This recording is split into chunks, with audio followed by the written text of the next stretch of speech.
नमस्कार मैत्रिणींनो, मेजवानी बाय सविता किचनमध्ये तुमचे स्वागत आहे। आपण बटाट्याची भजी तर भरपूर खाल्लाच आहे। वांग्याची भजी तुम्ही अशा प्रकारे करून बघितली आहेत का? चला तर मग बघूया।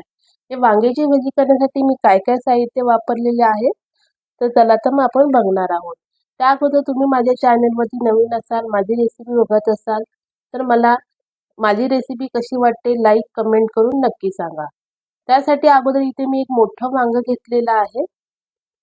त्या वांग्याला आपण बारीक बारीक कट करून घेणार आहोत। अशा प्रकारे यामध्ये तुम्ही हिरवं वांग येतं ते सुद्धा घेऊ शकतात। एकदम पातळ असे आपल्याला गोलाकार कट करून घ्यायचे आहे। बघू शकता तुम्ही अशा प्रकारे मी कट करून घेणार आहे। वांगी आपली कट करून झालेली आहे। इथे मी एका बाउल मध्ये पाणी घेतलेलं आहे, त्यामध्ये टाकून घेऊया।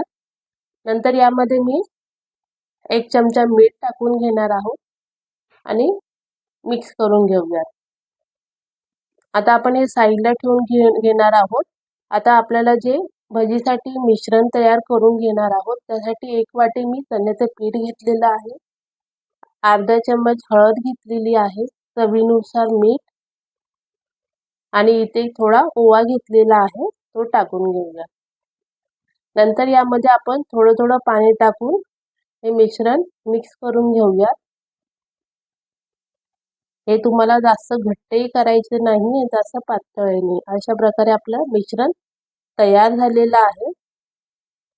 त्यासाठी अगोदर इथे मी तेल तापवून घेऊया। आता इथे एक वांग्याची काप घेतलेली आहे, मिश्रणामध्ये अशी मिक्स करायची आहे तुम्हाला। आणि इथे गरम तेल केलेलं आहे। गॅस तुम्हाला मीडियम मध्ये ठेवायचा आहे आणि आपल्याला ही तळून घ्यायची आहे अशा प्रकारे। नंतर यावरती मी थोडं तेल अशा प्रकारे टाकून घेणार आहे। इथे माझी छोटी कढई आहे म्हणून मी एक-एकच तळून घेणार आहे। जर तुमची मोठी असेल तर तुम्ही 2-3 एकदम टाकू शकता आणि तळून घेऊ शकता। बघू शकता मस्तपैकी टम्म अशी फुगलेली आपली वांग्याची भजी तयार झालेली आहे। आता आपण हे काढून घेऊया। अशाच प्रकारे आपण बाकीच्याही भजी तळून घेणार आहोत।